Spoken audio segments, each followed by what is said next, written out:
about acknowledge the land that we gather on, is occupied territory of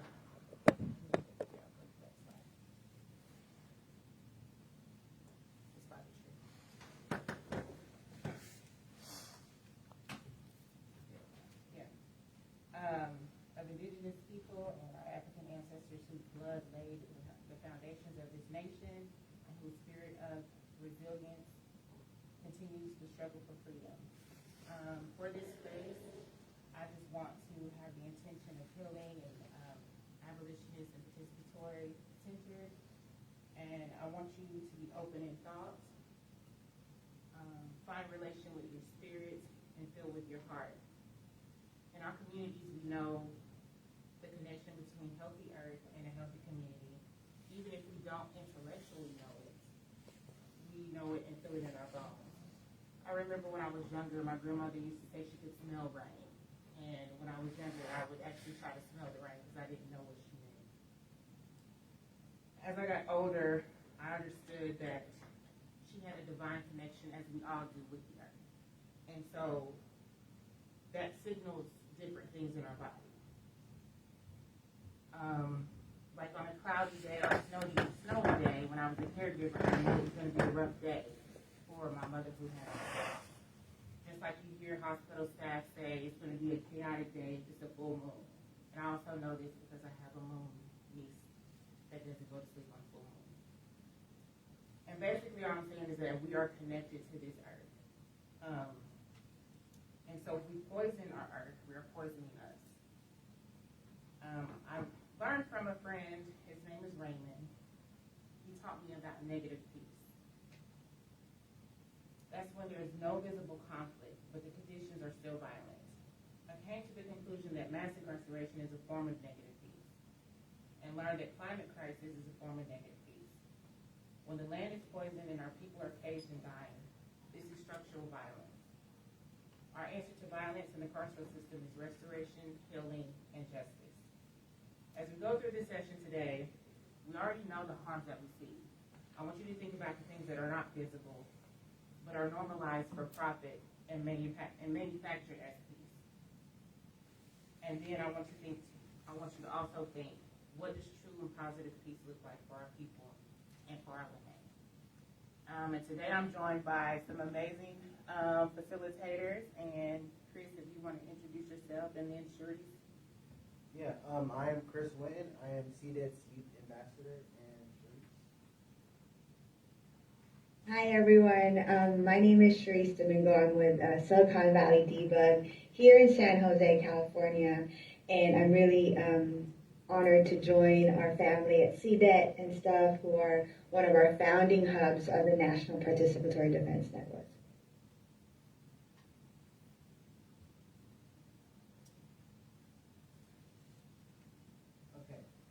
So before we get into it, I would first like to lay the foundation.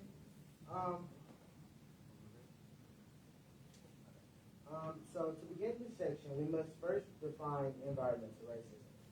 So to do that, we're going to take ourselves back to 1982, when Chavez, the then director of the United Church of Christ Commission for Racial Justice, was arrested while protesting the state's decision to dump toxic soil into the area. He defined it as the intentional siting of polluting and waste facilities in communities primarily populated by African Americans, Latinos, indigenous people, Asian Americans, and Pacific Islanders, migrant farm workers, and low-income workers. Time and time again, we have seen that the aforementioned communities have been unfairly exposed to fumes, toxic dust, ash, soot, and other pollutants from such hazardous facilities located in their midst, statistically increasing their rate of respiratory issues and cancer.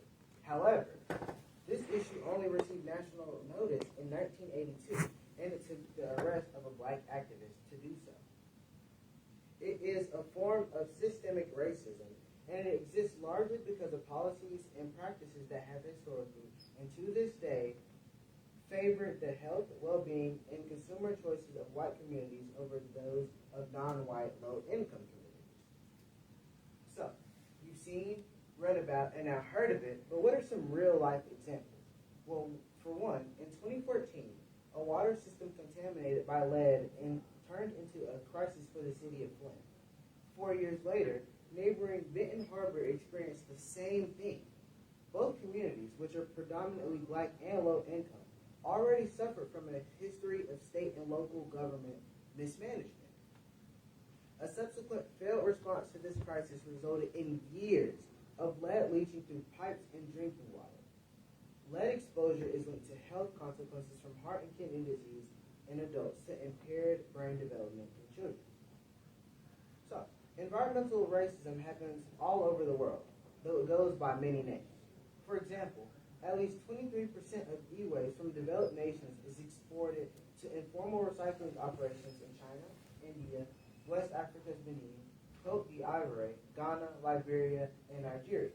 The local populations doing the work use rudimentary techniques, and because they lack the technology to handle e-waste more safely, and there isn't much in the way of environmental regulation. That has exposed entire towns to toxic materials which have caused illness and contamination, according to the NRDC. So, I would never leave you without a solution to a problem. There's no benefit from that. But the solution is a long and arduous process. But it starts with listening to the communities most impacted by environmental racism and the broader climate crisis. In CDET, we have a saying that those who are experts in the field are those who have experienced it. It doesn't matter the amount of research you have done. It's you going in and experiencing it that causes you to be an expert. It means ensuring that they have a leading role in the decision-making process regarding the policies that shape where they live and where they work. And it means holding those in power accountable for honoring the rights of all people to clean air, clean water, and healthy communities. In other words, true environmental justice requires dismantling the racist structures that create this problem. Yeah, thank you, Chris, for that. And just to add to that too, what is very powerful about the environmental justice movement, and it is a movement, like Chris said, that's been going on for years and has roots in communities of color, is that one, the leadership protects the people who are the most affected by it in order to challenge the policies that directly harm us. I used to live in East Palo Alto, which is about 20 minutes away or north of San Jose, where I live now. And we had in this small community that was all majority people of color, like 90% people of color, in one of the wealthiest regions of the world in Silicon Valley. Our community was carved out of every opportunity in our region. And what did we have? A toxic waste facility. We had no high school, we had no grocery store, we had no health clinic, but we had a toxic waste facility. And this toxic waste facility operated without a permit for 23 years. And we became part of the larger environmental justice struggle really out of necessity, because we saw our elders suffer and die from cancer. We saw children suffering from asthma and having to go to school and deal with health issues. And so being able to talk about, environmental racism, it was very directly affecting us in our community. And so we actually waged more than, 20-year struggle to actually shut that toxic waste facility down. And as Chris pointed out, it is environmental racism is kind of like a matrix of policies that have roots in systemic racism. That toxic waste facility that was located in our community had another site that was located in a Native American reservation in Gila River, Arizona. And so that was deliberate, that was intentional. And so the leadership of people of color who live in those communities is just as intentional in terms of us trying to fight it. Being able to link environmental racism with the criminal justice system, the criminal legal system, means that the people who are also very affected by the criminal justice system, who, quote, feed the prisons, who are harmed by the policies of criminal justice, also need to lead that fight. Turning back to Chris. Okay, so forced labor in toxic industries. According to the EJI, the Equal Justice Initiative, a new report draws connections between mass incarceration and environmental issues, discussing often ignored problems that arise from building prisons on or near toxic sites, from allowing prisons to pollute surrounding communities with toxic contamination. The authors write that mass incarceration in the U.S. impacts the health of prisoners, prison-adjacent communities, and local ecosystems from coast to coast. One legacy of America's history of racial inequality is that, from Alabama to California, polluting facilities are more likely to be built and less likely to be regulated in low-income communities of color. Earth Island Journal and Truthout's new report observes that this legacy of environmental injustice extends to the siting of prisons, which are built on some of the least desirable and most contaminated land in the country, including old mining sites, Superfund cleanup sites, and landfills. To be clear, a Superfund site is an uncontrolled or abandoned property with a hazardous waste or contamination problem that requires a cleanup effort. With that being said, nearly 600 state and federal prisons are located within 3 miles of a Superfund site, with 100 of those being within 1 mile of the toxic site. It's really easy to ignore an issue when we don't see real-time results. So let's look at the recent report by SCI Lafayette, which found that more than 80% of inmates suffering from exposure to coal, ash, including respiratory, throat, and sinus conditions, gastrointestinal problems, and adverse skin conditions. Prison guards sued for access to bottled water and won, but prisoners are still there drinking contaminated tap water. More than 3,500 California prisoners have been infected with valley fever, and more than 50 have died after breathing in dust particles contaminated by a fungus found in the soil. Furthermore, we also see that the prisons themselves are a source of contamination as well. One example is contamination of the water, which we all need to drink, whether that is by arsenic and lead, or for spilling 220,000 gallons of raw sewage into a creek that flows into Morro Bay, a protected estuary by the California Men's State Prison. They were fined $600,000, but of course, the spills continued.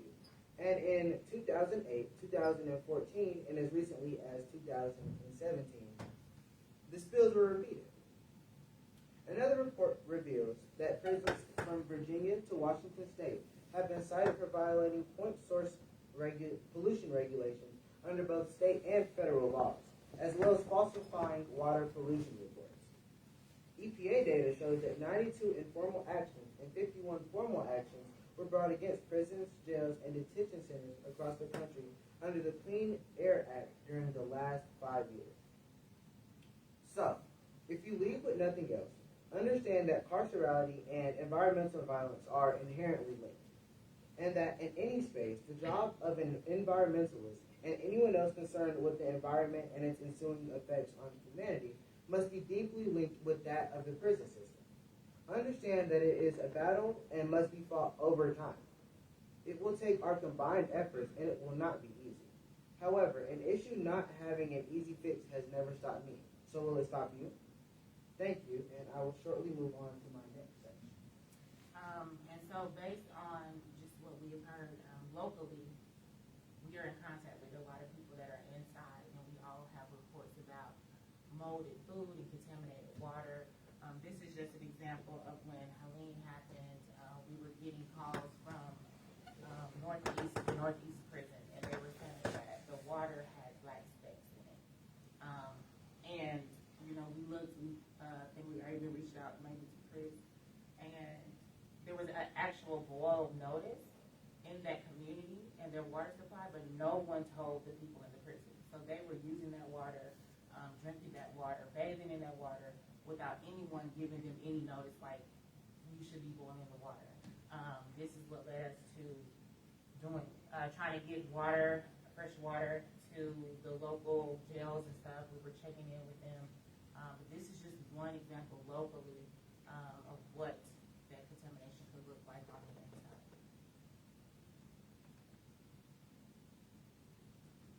This is when one of our ambassadors, James, was taking local water to the Greene County Jail.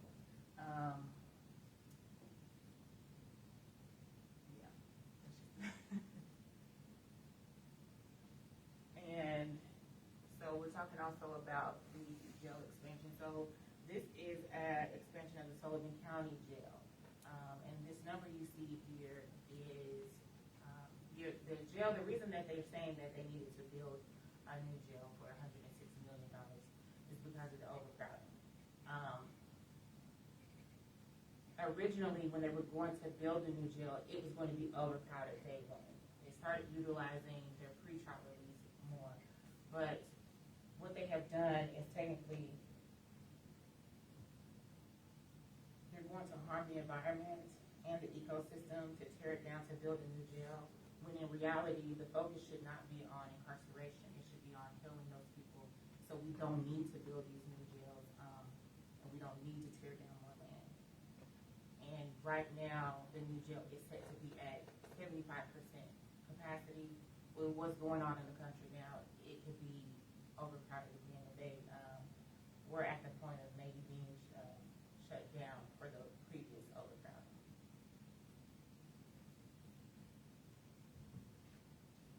So the abolitionist ecology, we replace towers with trees. This emphasizes the vision where oppressive structures like prisons are replaced with rejuvenated ecosystems. Instead of surveillance towers, communities can plant and nurture trees, fostering both environmental and social resilience in the fight against incarceration. So we would like to see replacing towers with trees, fences with food sovereignty, digital prisons with real community care, community watch becomes community witness, and surveillance is replaced by relationship. This is what we want to see. These are actually the plants that we planted maybe 2023 as we have it together.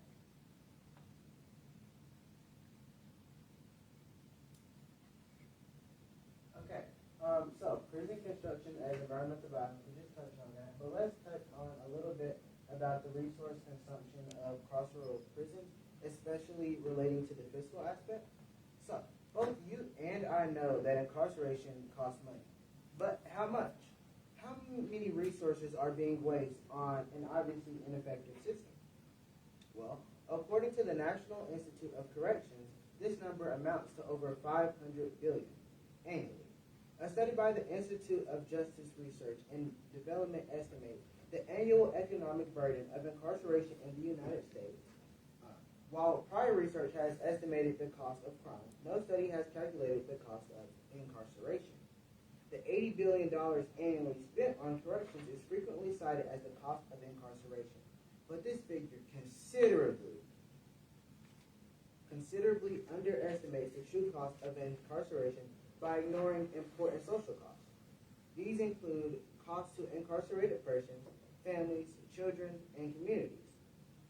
This study draws on a burgeoning area of scholarship to assign monetary values to 23 different costs, which yield an aggregate burden of $1 trillion.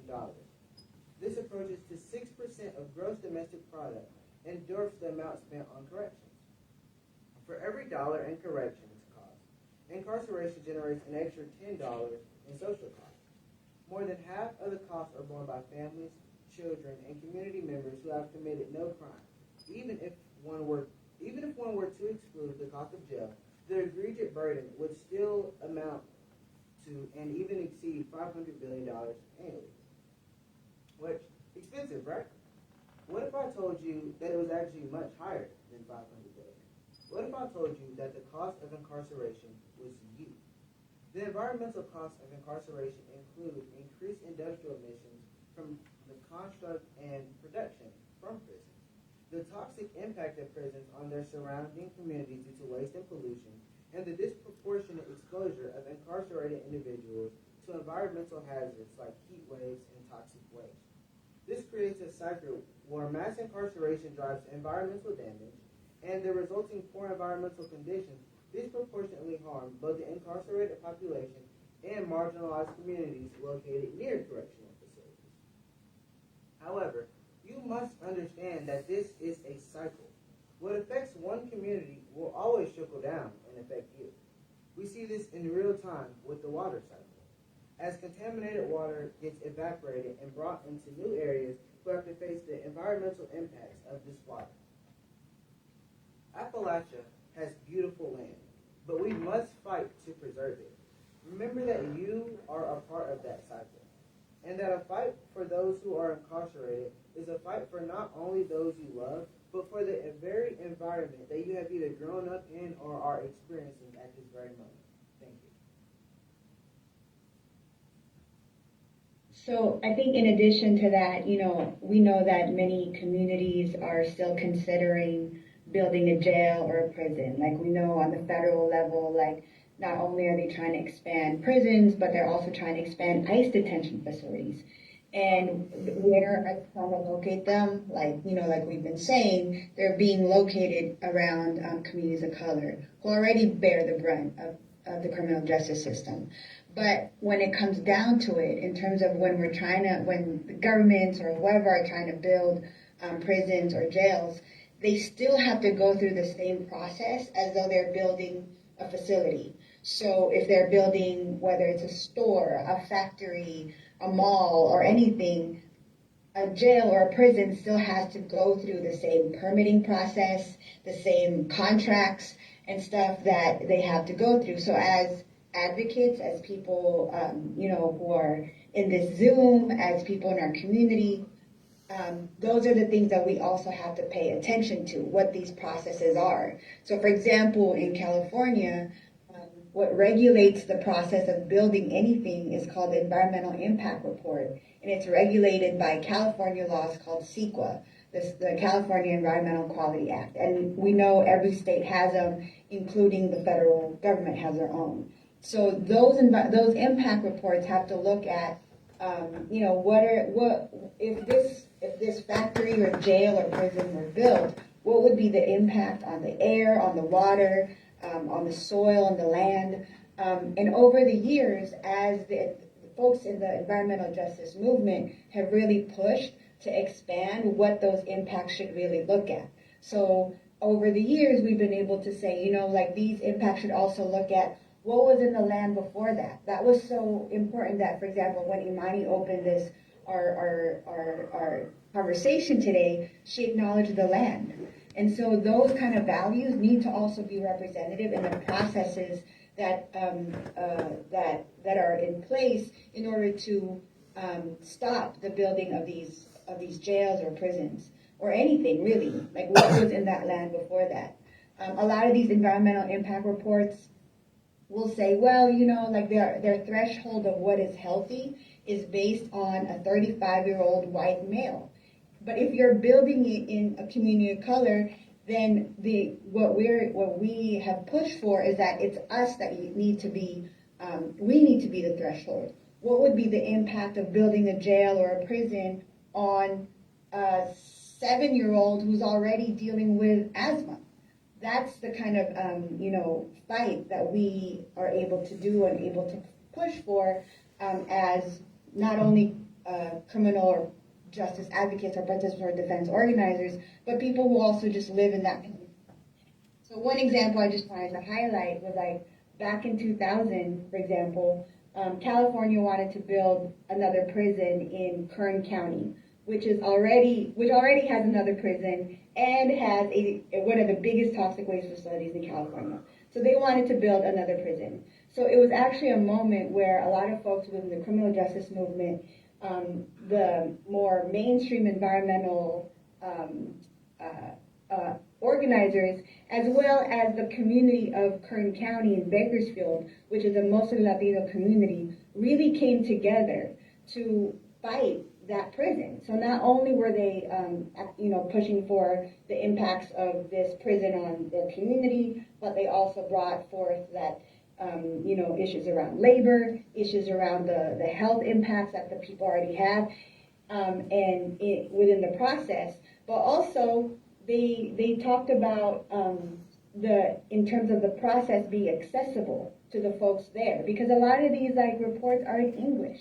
And so into a heavily Latino community that was a mostly farm worker community, they pushed for a lot of these hearings to be multilingual, to be in Spanish, to be in other languages as well, and also to be accessible for them to be at night. So these, in terms of the prison construction and what that process looks like, it's important to really not just to also look at what the basic, policies or processes that our government uses to already exclude us in terms of those decision makings. So we just wanted to add that as a way to really understand that there's ways for us to really fight this and to organize against it and to ensure that the people who are most affected by these issues are the leadership of that of those struggles.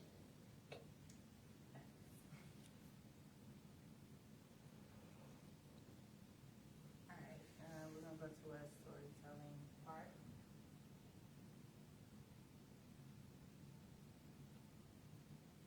Okay, so the climate crisis and how does the climate crisis relate to youth incarceration?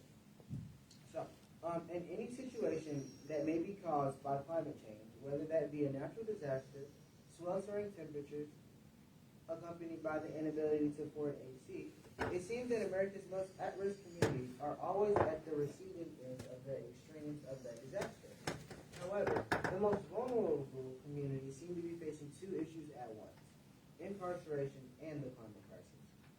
Often, it seems that those who are incarcerated come from neighborhoods that also face environmental justice, such as divestment, pollution exposure, and the intensification of weather events such as heat waves. That's said by Davis Pello, Director of Global Environmental Justice Project at the University of California, Santa Barbara. Because incarcerated folks are completely powerless, most people in society embrace the disenfranchisement and environmental violence. This practice is an amplified case of environmental racism. Capital B, in an article on environmental racism, note that redlining, segregation, and everyday racism has forced black folks into the country's toxic corridors, where jobs have been scarce, safe housing has been made rare, and the pollution is concentrated. The lived experiences across generations have shown that this reality has made surviving difficult, especially compared to the white and wealthy. Furthermore, in America, the dirtier the air you breathe and the water you drink, the more likely you are to be living in poverty, exposed to severe weather events, and impacted by the criminal justice system. And it's all intensified by race, particularly being black, which adds to a plethora of other stresses to life in America. Now, if you thought that was a thing of the past, of course, and that America had been working on the issue, you'd be wrong. In 2018, researchers found that the United States had made no progress in reducing the income and wealth gap between black and white households over the past 70 years. And as dozens of studies have shown, the poorer you are, the more likely you are to be incarcerated.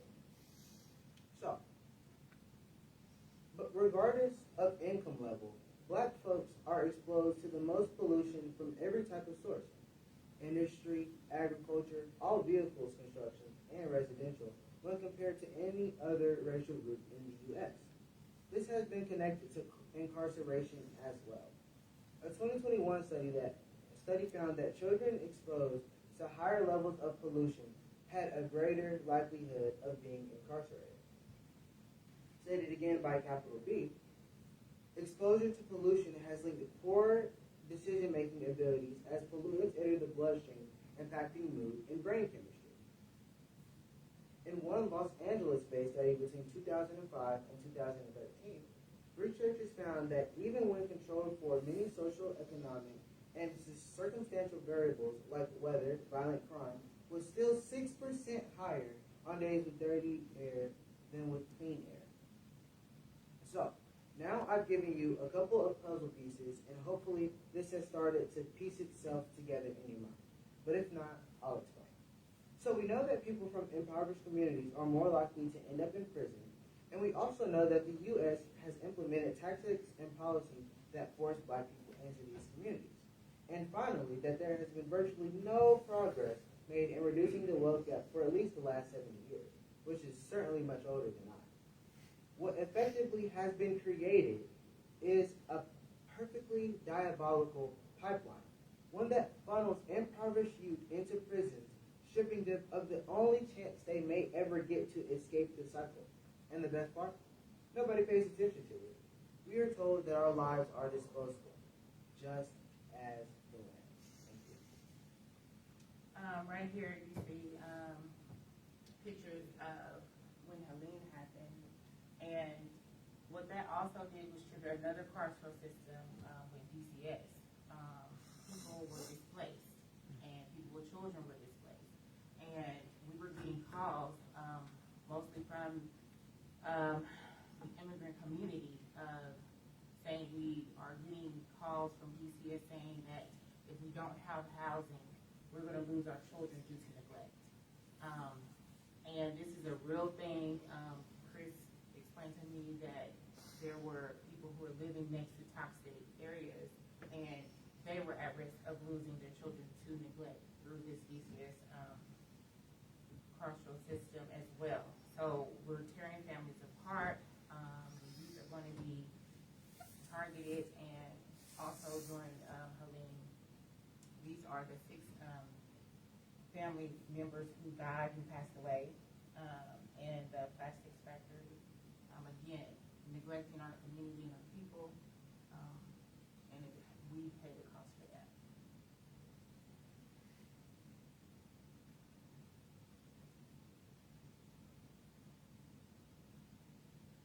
So we mentioned to y'all earlier that we're participatory defense organizers in our communities and a part of a larger network around the country.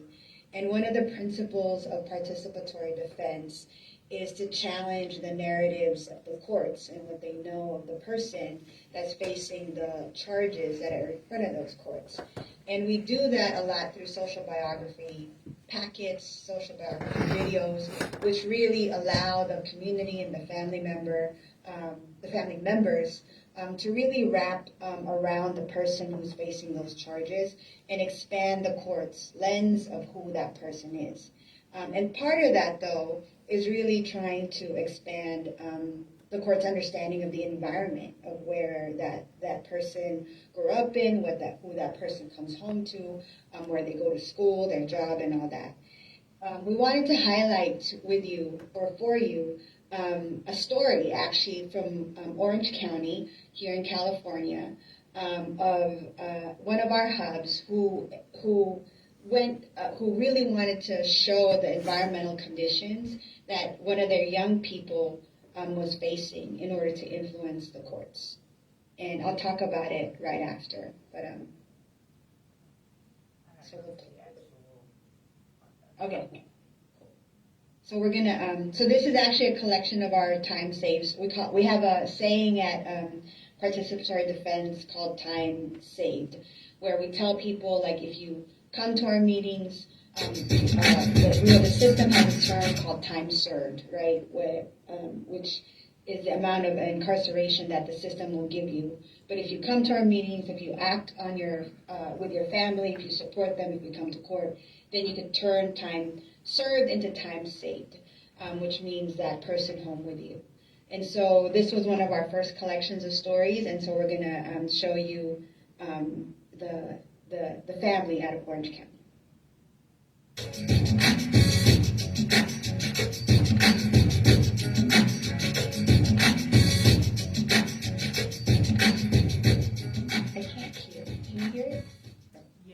We met Caesar through his therapist, just sending him over so that we can try to help him. We started getting more involved in his actual youth case. We were able to build a really good, strong relationship with his public defender, and where his public defender was open to having, just using the social bio packet, potentially even having a video be used. We came in contact with a reporter. She was doing research on soil, because it was found that Santa Ana soil in certain locations is up to 100 times the toxic level that it should be. Where Caesar lives is one of the areas where it's really high, and so we thought that it was worth it to actually check. It could potentially help explain some behavioral issues that he's also like shown within school. He has a little bit of like learning issues, which are also backed by the results of like lead poisoning. So it was also something that we used. It's something that the county has like not wanted to take responsibility for. So I feel like that also helped him, like having his case be closed and thrown out of the court without him getting any convictions.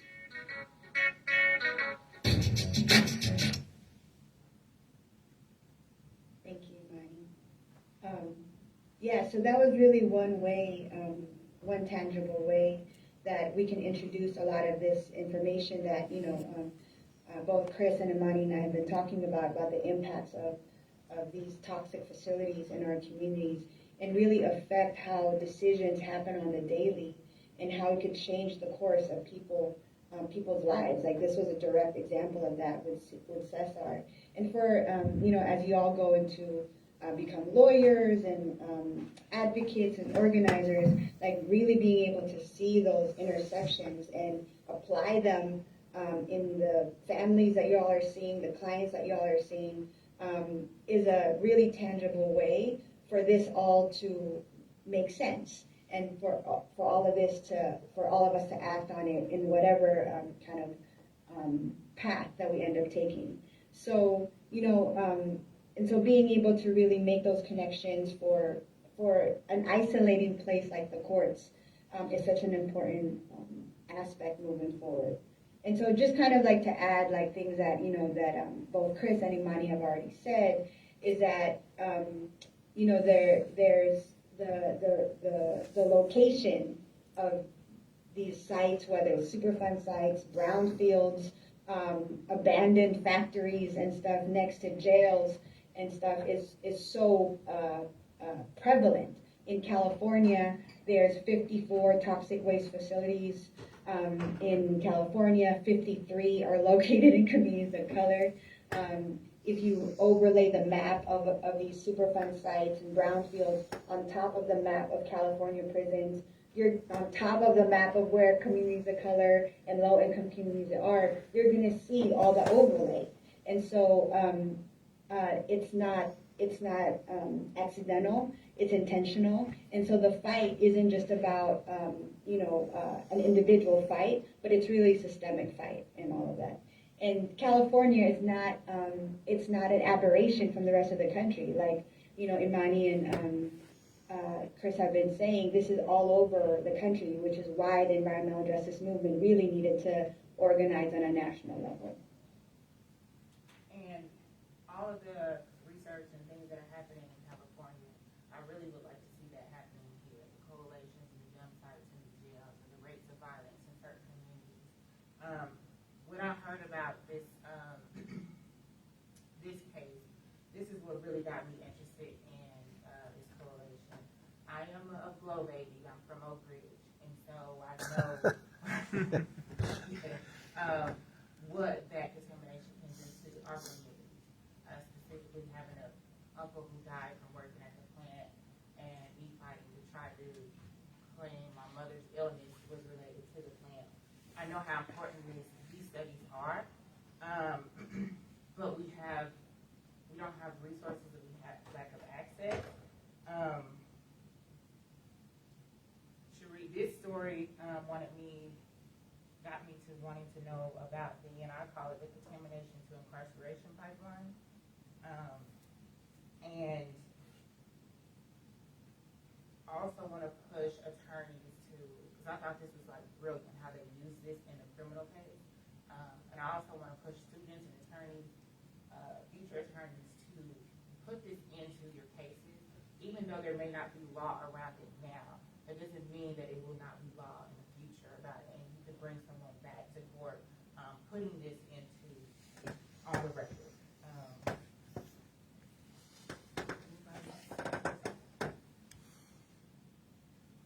So I know y'all been listening to us talking. You want to hand out the paper? We're going to ask you all to participate in some I'm sorry. That case, plus me being from Oak Ridge, is what led us to be a part of the Oak Ridge lawsuit. Because we wanted to say enough, stop polluting our communities, because this is going to lead to the incarceration pipeline. This is a quote that I put into a press release. We joined this lawsuit because East Tennessee families, especially Black, rural, and working class communities, have created a toxic legacy of Oak Ridge for far too long. We know that environmental pollution doesn't just poison the land or water; it poisons opportunity. Exposure to hazardous waste like mercury and PCBs can impact children's development and behavior, increasing school disciplinary actions and pushing them toward the school to prison pipeline. This is a fight for clean water, safe schools, and a future where our children can thrive, not to be punished for the consequences of government neglect, negligence. DOE and EPA must be held accountable.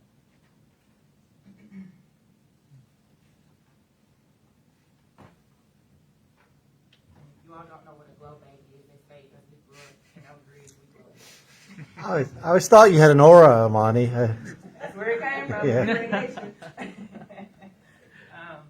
So what I want to ask you all to do is maybe partner up with people around you, and we just want you to think about and identify some harmful systems in your communities, and such as environmental degradation and incarceration. And when you think about those, also think about documenting the movements or the groups that are working to fight that for healing and reclamation. And also, after that, talk about the intersectionality with incarceration. And if you could, write them on the paper and put where you're from, because we want to start doing that, some of that mapping that California is doing. So we'll give you about 8 minutes to do that. Can you share the first, or go through the titles of those 3 slides again? Oh, yeah, basically just thinking about, yeah. Thank you.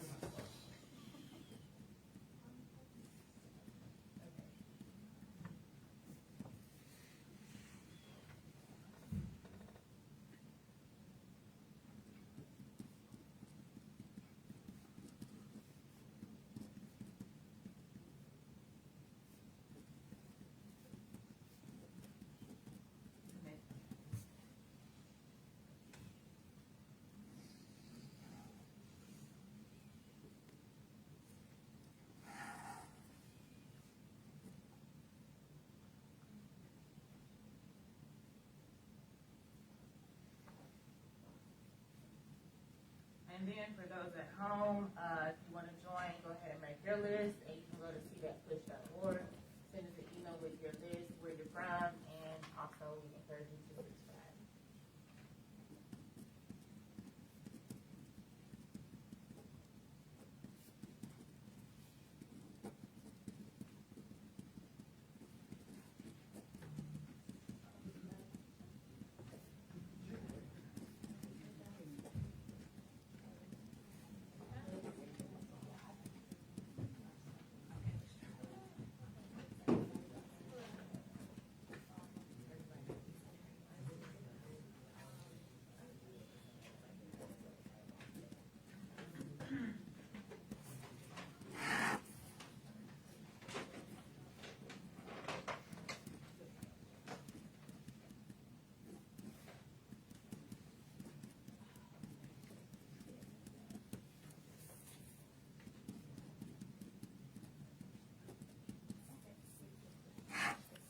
Does my handwriting have to be legible? Preferably. Oh. Oh. Preferably. I'll do my best.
going? Good. Get some ideas. Yeah. Yeah.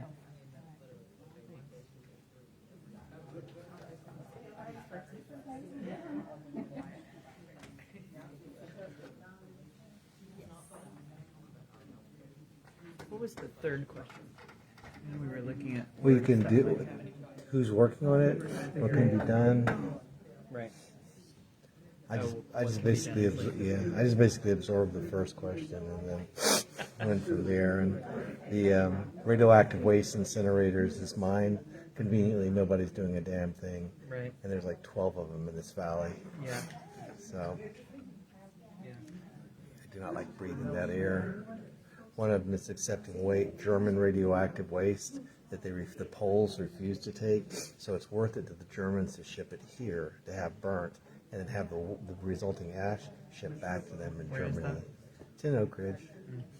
What was creepy about that guy, he had like a high school diploma that was running the program. He said, "Why are you getting on me? There's another 11 radioactive waste incinerators doing the same thing." And my other was strip mines. They use the money that they're going to get from prisons to build on top of it to justify the strip mining. Yeah. That's.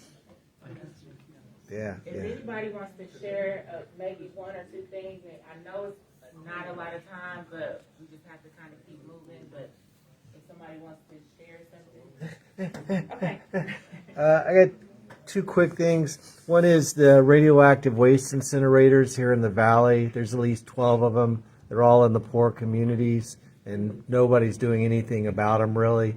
There's one that's getting radioactive waste from Germany that the Poles refuse to take. It's worth it to the Germans to ship here, burn it so we can breathe it, and then ship the ash back to Germany as long as the Germans don't have to burn it. And the guy, when he got busted, he has like a high school diploma that's running it. He said, "Why are you on me? There's another 11 radioactive waste incinerators doing the same thing." And nobody's really doing it. It's been like that. The other for me is strip mines. I've been fighting strip mines, it seems like my whole damn life. And they create these desolate wastelands, and they justify it partially by saying, "Hey, we're going to build a prison or a strip mall here. We'll make the money. It'll be worth having that flat area." And those areas are contaminated with heavy metals, the fine particulate dust. People get COPD just from driving on those roads. So basically they're saying we're going to put a compact population here to breathe all this toxic. It's coal. Some of the byproducts of coal is thorium, mercury, uranium. And they, and they justify it in Kentucky and Claiborne County all over by saying, "Oh, we'll put a jail up there or a strip mine." And it's like their rationale for it. And I know in Kentucky they killed a prison they were trying to build because the tree huggers got on it. And that was a buddy of mine. And then in Florida too, apparently they had a hand in stopping that atrocity, alligator Alcatraz. So that's all I got. Appreciate it. All right, one more. Okay. I was thinking of coal ash impoundments. They're the geographic location. There's a bunch of that stuff up in Claxton at the Boland plant. Plants closed down. The smokestacks aren't polluting the air around there. And by the way, when those coal plants shut down, there's a steep drop in emergency room visits and asthma and lung illness. But that coal ash is still leaching the same toxic heavy metals that this gentleman mentioned into the groundwater. And the utilities continually resist any efforts to clean them up in a responsible way, even though there's laws on the books saying how to have to do it. They keep postponing the deadline on that. And Sherico is also involved in fighting a radioactive substance landfill up in Oak Ridge. And I don't know exactly where that's located. I'm not. Bear Creek. Yeah, right. I think that's it. I'm not up on that. I just know about it. Also, there's direct application of sewage sludge to agricultural lands in Tennessee, and they've just permitted that. And what that does is it puts PFAS into the soil because PFAS gets into the sewage. So we got a lot of that here in Tennessee. There's a lot of deliberate polluting activity going on. It's a great place to be an environmental attorney. It's like one-stop shopping for evil. We got it all. Definitely encourage those online to continue to come to us, specifically making sure you put the location. We encourage you all, if you need to leave, and email it to us or whatever. But we do think this will be a valuable tool going forward. And thank you all for participating. All right, so this is us when we went to go see the redwoods. It was so nice and peaceful. Community defense, a pathway to climate and justice resilience. Community defense exemplifies how participatory defense practices can protect both the environment and marginalized communities. By employing the metaphor of tree root systems, we can understand the interconnectedness and grassroots efforts, legal clinics, and coalition building created sustainable and just communities. Every time we fight to keep someone home, out of jail or prison, we're fighting to keep our communities whole, economies intact, and ecosystems balanced. Participatory defense, which is the tool Sharice talked about before, keeps people rooted. When we organize around a case, we're preventing a forced ecological displacement, and we preserve families' ecosystems, neighborhood ecosystems, and cultural biodiversity of our communities. Sharice, did you want to add anything? I think, just want to add, like, participatory defense really draws from the environmental justice movement in our principles, what we fight for, our systemic targets, and honoring our ancestral group. Harm, we talked about harm can be physical, but it's also emotional, spiritual, and expresses itself in so many ways. But the problem with current environmental regulations that we've seen is that there's still a, quote, acceptable level of harm. Like, we can, even in like Superfund sites or brownfields or whatever, like the remedy is to still get it to an acceptable level of cyanide or lead or radon or to whatever level, right? And in some ways, the criminal justice system also forces us to have this, quote, acceptable level, like who can be in those prisons or jails. But for participatory defense, when we say abolition, we mean there's no acceptable level. And the work of parole that I'm sure Chris will be talking about more is really about liberatory work, because it's restoring people to our communities and then creating a whole different world outside of it. So just to add, like, participatory defense, yes, it's about cases, it's about our communities, but it's really, like Imani and Chris, and we hope that this message has been kind of landing on you all. It's really creating a whole different world that our community deserves.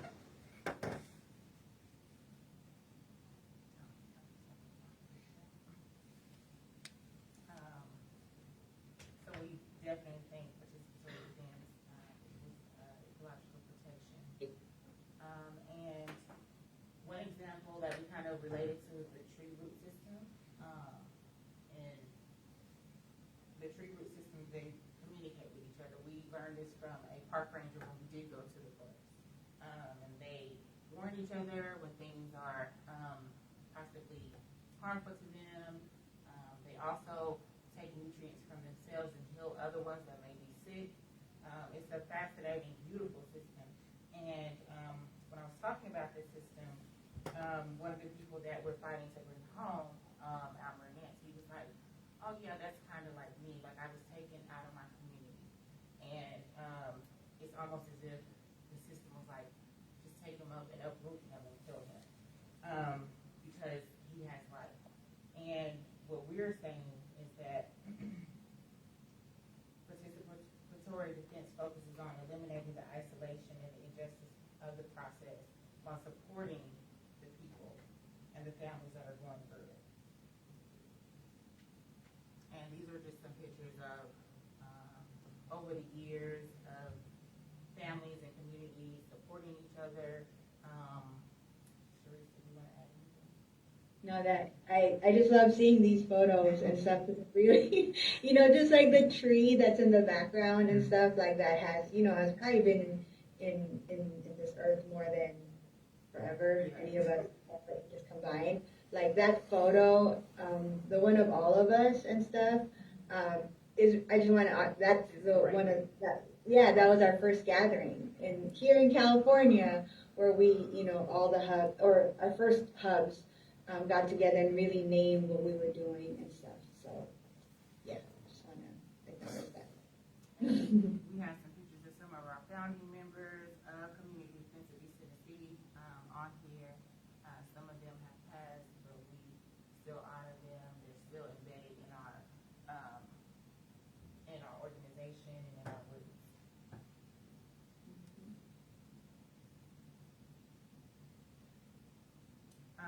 Surveillance infrastructures as ecological extraction. Surveillance systems are increasingly deployed to monitor communities, often under the guise of safety.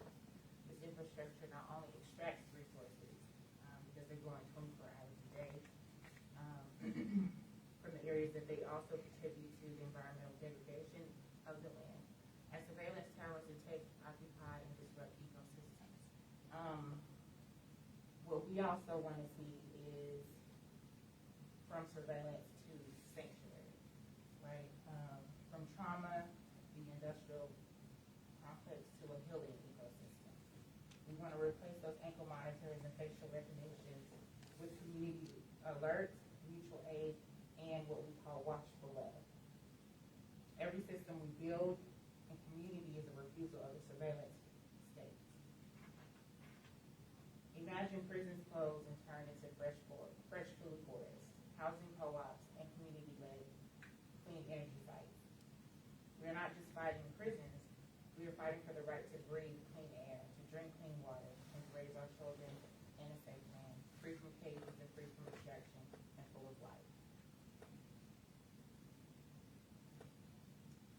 Anyone else want to add?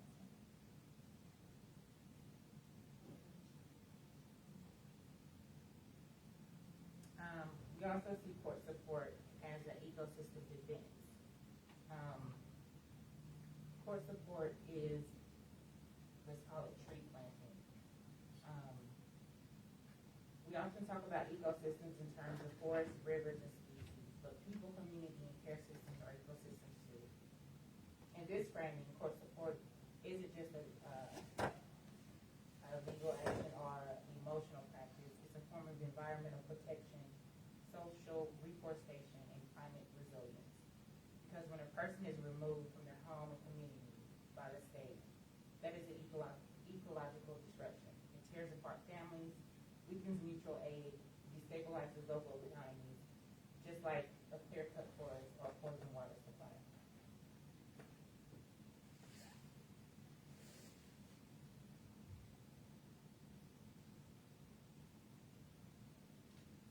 Also, we can equate court support to like environmental exploitation and carceral harm. Both of these cases, the state targets vulnerable communities, strips them of resources, and leaves destruction in the wake. Court support is not just about attending the hearings, it's about defending the root system of the community. It protects life from being uprooted, literally and spiritually, preserves social bonds, kinship networks, and collective well-being, interprets disposability, showing that no one is a throwaway, regenerates energy by turning trauma into organizing, detoxifies legal spaces filled with fear, silence, and bureaucracy, and creates feedback loops between lawyers, loved ones, and movement builders. This ecosystem defense is action, protecting what allows people to breathe, stay grounded, and grow. If community is a forest, then the person that is being accused is a tree under attack. The courtroom is a bulldozer. The support team is a root system and a shield. And the legal strategy is a sunlight breaking through. We defend the whole forest by refusing to let a tree, one tree, be cut down without care, witness, and resistance.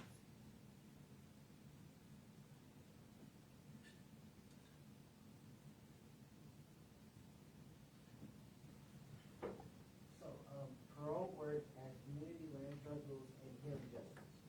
For one, freedom is a land-based right.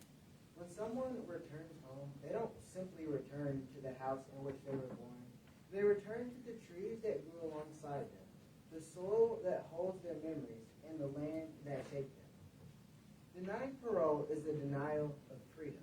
It's a form of environmental exile that keeps people far away from home. Parole advocacy is soil work.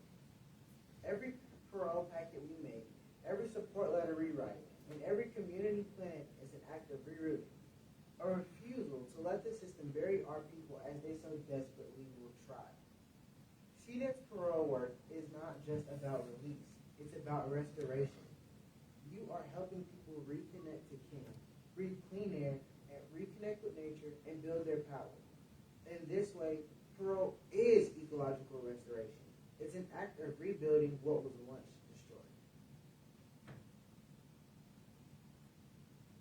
Sharice, did you want to add? That was just powerfully said. I just gotta say, like the way I just really want to lift up the work of CDET in terms of parole and transforming what that really means, and then the hard work that goes to supporting not just the tree that's coming home, but the forest that's wrapping around it that has to readjust in order to make sure that tree keeps growing, feels safe in their successes and their mistakes. So I just want to lift that up.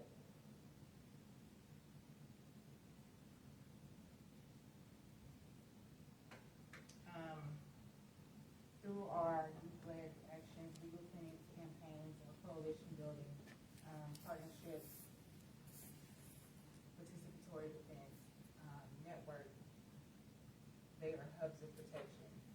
Like our collaboration with the ET Law Clinic, post-eviction support, parole preparation, these clinics interrupt state extraction from our communities and equip people with the tools to stay free. Our youth program, we call them CDET Next Gen. They are our future. We invest in them, and we have curriculum, and we also are not afraid to let them lead. They prepare the next generation to be resilient. We prepare resourceful and grounded in justice. We also believe in our healing practices, because as we go through this trauma and we fight, we also have to be intentional about our healing, which we are learning different healing modalities, somatic work, possibly acupuncture. Somebody might scare those needles. All of these have been rooted in African roots, and we are learning about the acupuncture from the programs that the Black Panthers have done before. Community rapid response. We are also preparing our communities for what may come, but also putting ourselves in positions to be able to respond immediately. These mutual aid systems function like emergency preparedness networks, weathering both climate and carceral storms.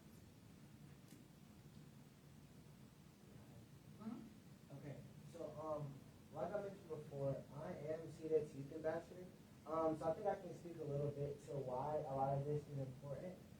For one, this whole system is a pipeline, right? It's taking people from when they are very young and sending them on a path to the prison system before they can grow up, before they can do anything, before they are actively conscious of it, right? So what we're doing essentially is stopping that pipeline and prohibiting the system from targeting one of the most vulnerable groups of people, which are the youth. It will always be the youth, because the youth cannot defend themselves. And when the youth try to defend themselves, we know what happens. Hence the jail construction, where they look at third grade test scores to determine where the next prison should be constructed.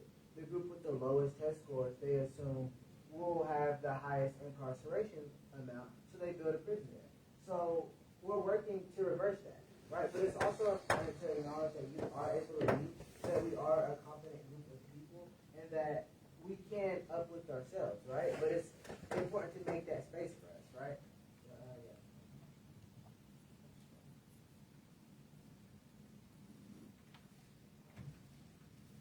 Okay. So here we have the tree of incarceration, environmental plus bodily harm. This is a visual metaphor of a decaying tree that embodies systemic harms connected to incarceration and environmental degradation. It highlights issues such as toxic food, contaminated water, mold exposure, medical neglect, and invasive surveillance that intertwine and affect communities, urging participants to reflect on local manifestations of these harms. Right. So we are that tree.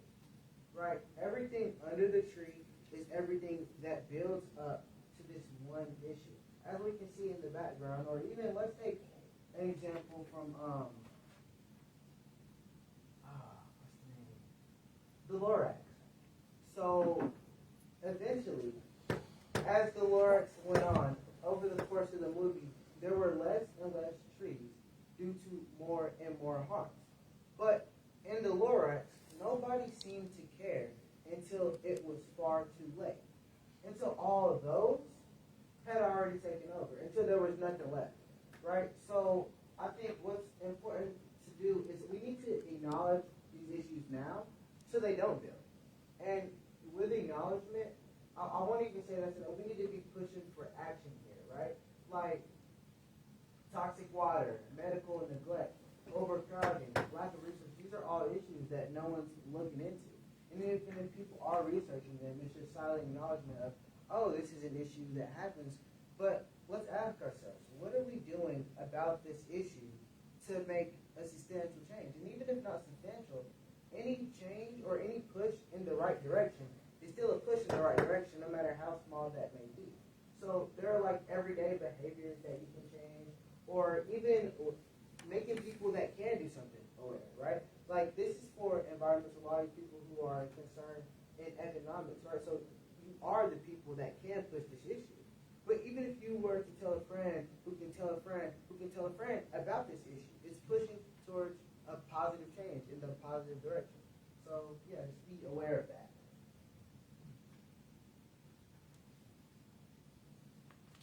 All right.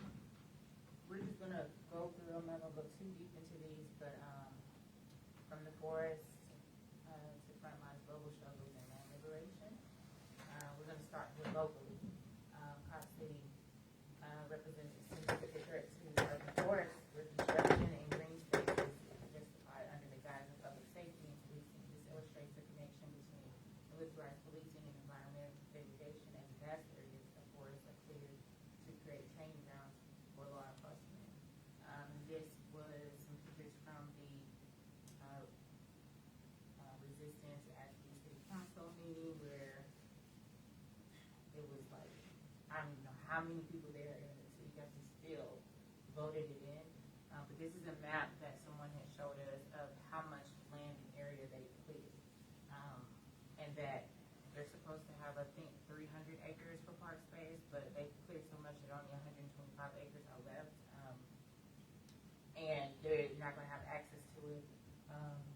There was actually Manuel Esteban Terrain who actually died in the resistance of this. And they are popping up all over the country. And again, the focus is on policing and incarceration instead of putting that money into our communities and to what we really need. Same thing can be looked at overseas, the environmental apartheid through policing exchange. So those top cities are actually going to be receiving training from Israeli forces on how to militarize and the police get. So it's all connected, and there's all systemic violence and on both sides, and it's affecting our environment and our people.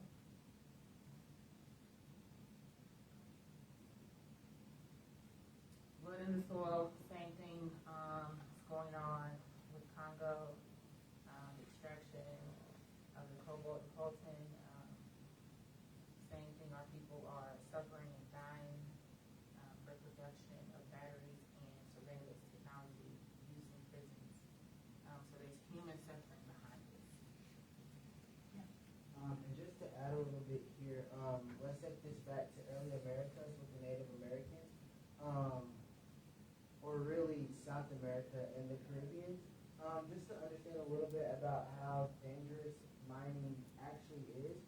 they used to hold funerals whenever one of their loved ones was selected to go to the mine. It was so dangerous that they would assume that you weren't coming back. So this is all the suffering and all the labor that's going towards more suffering and more forced labor.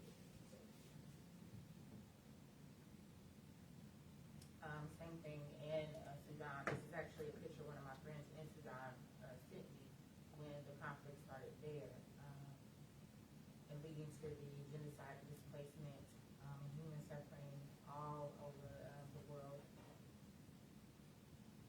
And also, again, our technology that we are using, it has a human cost. When I learned this, I was like, you know what? I don't even upgrade my phone every year. I think there's ways that we can lessen the impact, and hope that we try to do that collectively.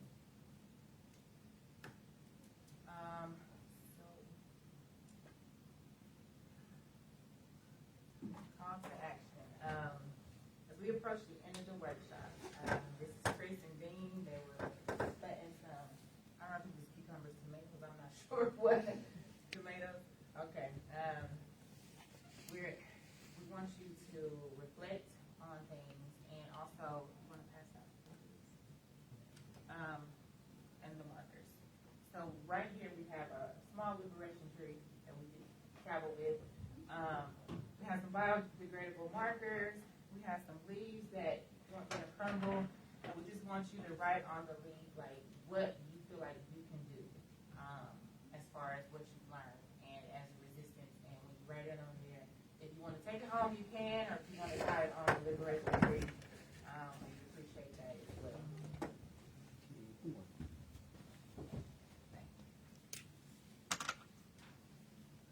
And then once, here, I'll hand it back. Here, plus.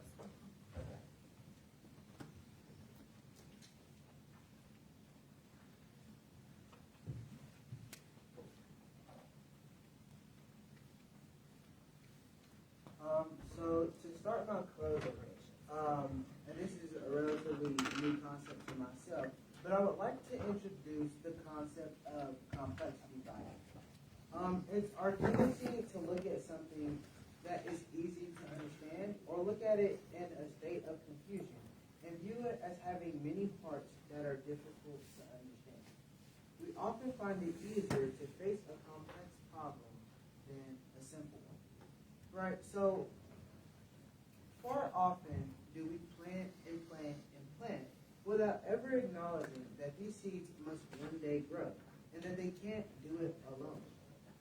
We keep forgetting that we are responsible for the growth of these seeds and that through a collective effort they can grow. This is not a complex issue. We know the causes and we know the effects, so all that's left now is action. I'm sure it has been a long day for most of you, but I want you to leave this conference with the knowledge that you are a part of this issue and that you can be a part of the solution. Thank you.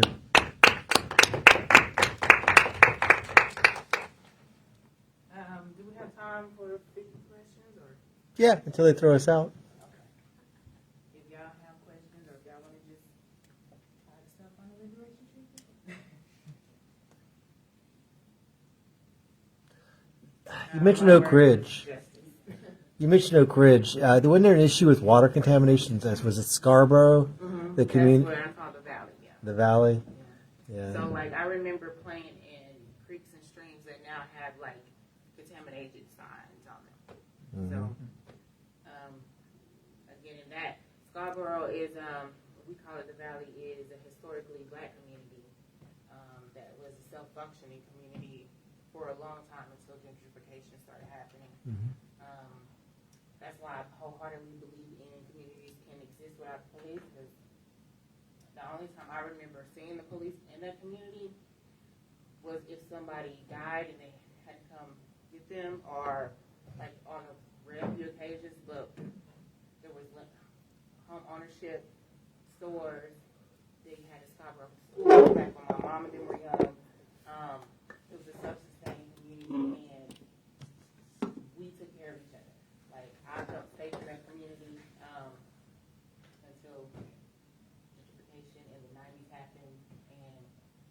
started. Thank you.